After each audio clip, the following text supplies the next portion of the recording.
Okay, so you booked the big trip. Congrats. Yeah. Got that passport ready. Yeah. Bags, maybe not so much. We get it.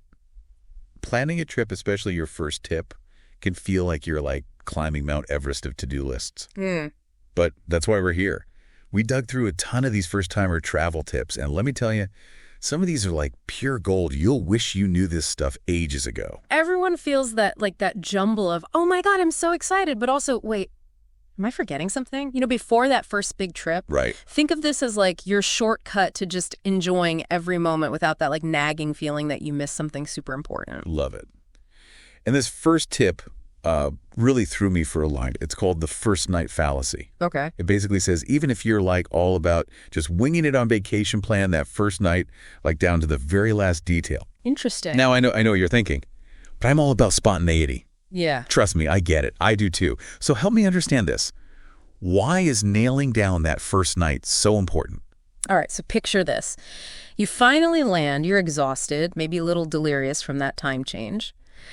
And now imagine, okay, you have to navigate a foreign airport, then public transit, all while you're trying to like decipher directions to your hostel in a language you barely remember from high school French class. Oh my gosh. Stressful, right? Yeah, my brain is already fried just thinking about it. Exactly. That's decision fatigue in action. Yeah. And it hits us the hardest when we're tired and overwhelmed. So having that first night sorted what removes so much potential for stress. It lets you actually enjoy those first precious hours in a new place. Okay, so I've conquered those first few hours. I'm settling into my awesome hostel, which, by the way, we'll come back to those later. There's some seriously cool advice about finding the perfect one. But first, tell me more about this whole digital duplication thing. Okay. What's the big deal about scanning like every single document you own? It's all about peace of mind. Imagine this. You're in this bustling market, the smells, the sounds, like full sensory overload in a good way. You reach for your passport and oh no. Oh no. It's not there. Oh, my heart just dropped thinking about it. Right. But here's where the digital duplication is like your superhero sidekick. You've got copies on your phone, emailed to yourself, maybe even uploaded to like a secure cloud service. Yeah.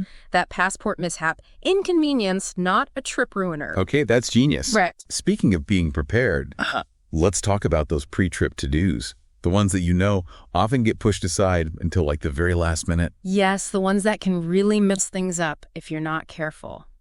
Yes. Think like adapters, local SIM cards, to avoid those crazy roaming charges, maybe even sorting out some local currency. They seem small, but they make a world of difference. I actually had my credit card declined in this tiny little Italian bakery once because my bank like flagged it as fraud. Oh, no. Let me tell you, trying to explain that in my really bad Italian while I'm like really wanting a cannoli, not my best travel moment. Oh, gosh. You're speaking my language. Literally about the language barrier and also the like craving sweets in a foreign country. Yeah. So we tackled the digital stuff, the documents, but what about all the physical things we have to bring?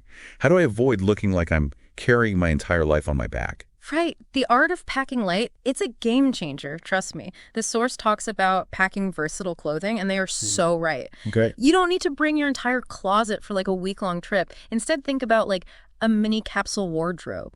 Neutral colors, layers you can like mix and match. Okay, that makes sense. But what about shoes? Mm-hmm. I'm a bit shoe obsessed. I'm not going to lie. I feel you. Think about it this way.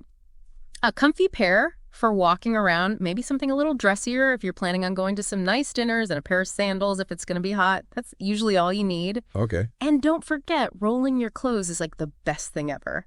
Saves space, minimizes wrinkles. It's a classic for a reason. Noted.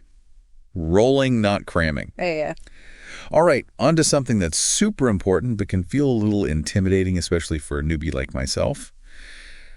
Safety.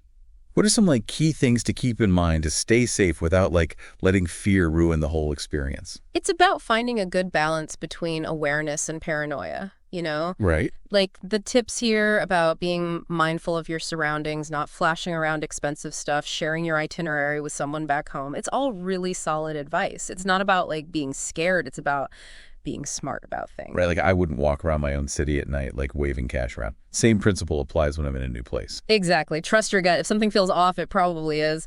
Do some research beforehand, use reputable transportation, and don't be afraid to ask locals for recommendations. They know their city way better than you do. Speaking of locals, this is where things get really interesting. Yeah. It's about going beyond those typical tourist traps, to really immerse yourself in the place you're visiting. Now we're talking. This is what the magic of travel is all about. It's about connecting with the place on a deeper level, the history, the culture, the people. Right, and this source has some really cool ideas, like listen to some podcasts about the local history or culture. You can even read a novel that takes place in that location. Oh, cool. They even say join some local social media groups. I love that. Imagine getting to your destination already feeling like you kind of get the place, like you're walking into a story you're already familiar with. Yeah. That's so much cooler than just following a guidebook.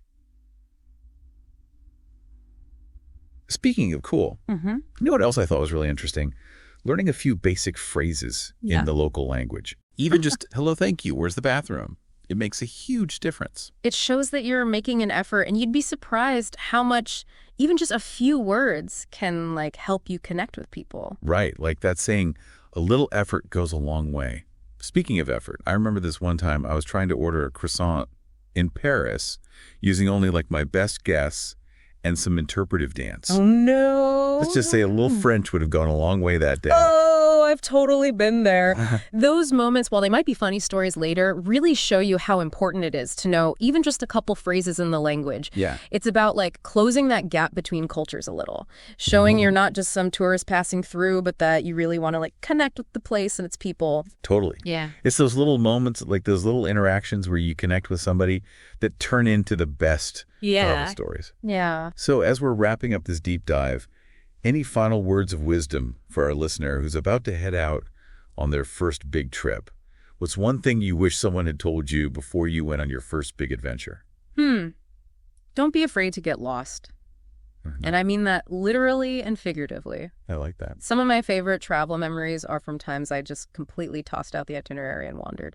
It's all about being open to the unknown, letting yourself be surprised, challenged, even changed by the experience. I love that. Yeah. Getting lost in the best way possible. So to our listener who's about to set off on their first big adventure, remember this. You got this. We've given you all the tips and tricks and the right mindset to make the most of every moment. Yes, now go out there and explore and discover, create some amazing travel stories of your own. Yes, safe travels.